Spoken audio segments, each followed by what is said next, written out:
जय माता दी दोस्तों, मैं वनीता अपने चैनल वसुंधरा ब्लॉग्स में आप सबका स्वागत करती हूँ। आज मैं आपको चैत्र माह के कृष्ण पक्ष की पाप मोचनी एकादशी की कथा सुनाती हूँ।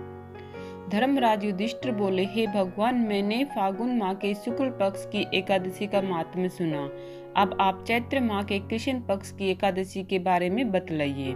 इस एकादशी का नाम और इसको में कौन से देवता की पूजा की जाती है तथा इसकी विधि क्या है, सो विस्तार पूर्वक कहिए। श्री कृष्ण भगवान बोले, हे राजन, एक समय मानधाता ने लोमस ऋषि से ऐसा ही प्रश्न पूछा था। तब लोमस ऋषि ने उत्तर दिया था कि राजन, चैत्र माह के कृष्ण पक्ष की एकादशी का नाम पाप मोचिनी है। इसके व्रत के प्रभाव से मनुष्यों के अनेक पाप नष्ट हो जाते हैं। इसकी कथा इस प्रकार है। प्राचीन समय में चैत्र रथ वन में अप्सराएं निवास करती थी। वहाँ हर समय बसंत रहता था। उस वन में एक मेधावी नामक मुनि तपस्या करते थे। वे शिव भगत थे। एक दिन मंजू घोषा नामक एक अप्सरा उनको मोहित करने के लिए सितार बजाकर मधुर मधुर गाने लगी। उस समय शिव के शत्रु अनंग कामदेव भी शिव भक्त मेधावी मुनि को जीतने के लिए तैयार हुए।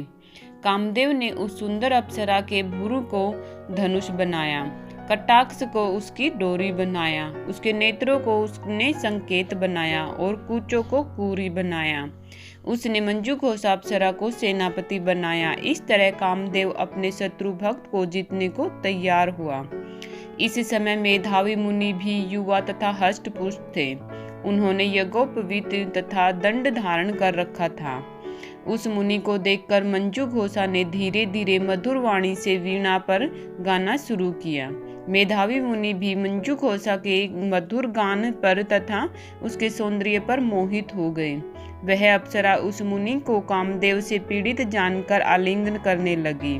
वह मुनि उसके सौंदर्य पर मोहित होकर शिव रहस्य को भूल गए और काम के वशीभूत होने के कारण उन्हें दिन और रात्रि कुछ भी ध्यान न रहा।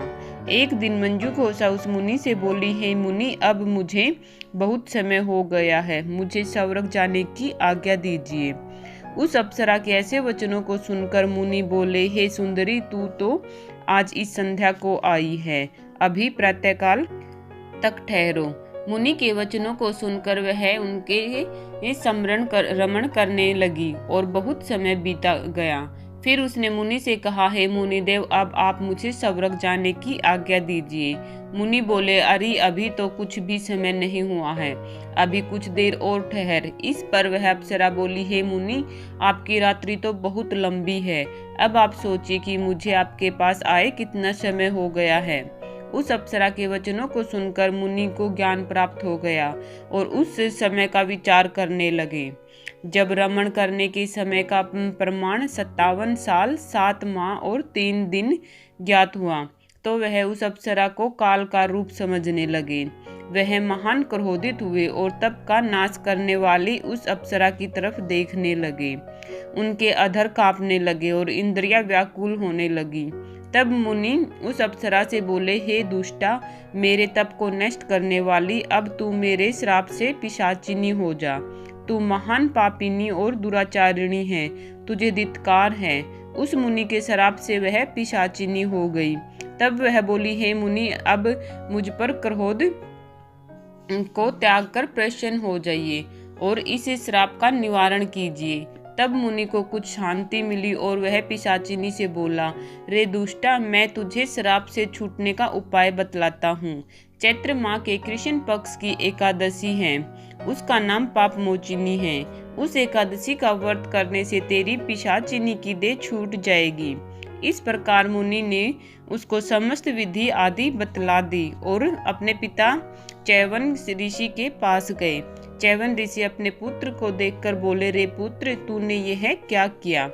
तेरे समस्त तप नष्ट हो गए हैं। मेधावी बोले, हे पिताजी, मैंने बहुत बड़ा पाप किया है, आप उससे छूटने का कोई उपाय बतलाइए। चैवन ऋषि बोले, हे तात, तुम चैत्र माह के कृष्ण पक्ष की पाप मोचिनी नामक एकादशी का विधि पूर्वक भक्ति से व्रत करो। इन वचनों को सुनकर मेधावी ऋषि ने पाप मोचिनी एकादशी का विधि पूर्वक उपवास किया। जिसके प्रभाव से उनके समस्त पाप नष्ट हो गए। मंजू घोषा अप्सरा भी पाप मोचिनी का व्रत करने से पिशाचिनी की देह से छूट गई और सुंदर रूप धारण करके स्वर्ग लोक को चली गई।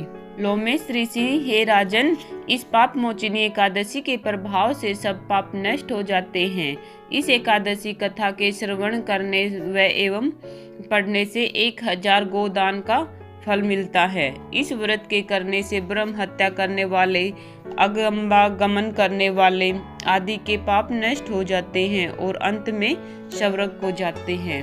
ये थी पाप मोचिनी एकादशी की कथा। अब मैं आपको बताती हूँ कथा सार। इस कथा से स्पष्ट है कि दैन्य आकर्षक अधिक समय तक नहीं रहता। देह के लोभ में पड़कर मेधावी ऋषि अपने तप संकल्प को भूल गए। इसे घोर अपराध माना जाता है, किंतु भगवान विष्णु की पाप मोचिनी शक्ति इस घोर अपराध के पाप से भी सहज ही मुक्ति दिलाने में समक्ष है।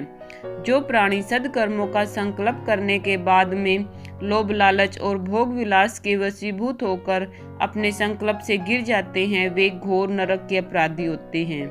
किंतु पाप मोचिनी सभी पापों से मुक्त करके प्राणी को स्वर्ग का अधिकारी बना देती है। ये थी पाप मोचिनी एकादशी की कथा और कथा सार। वीडियो को अंत तक देखने के लिए धन्यवाद।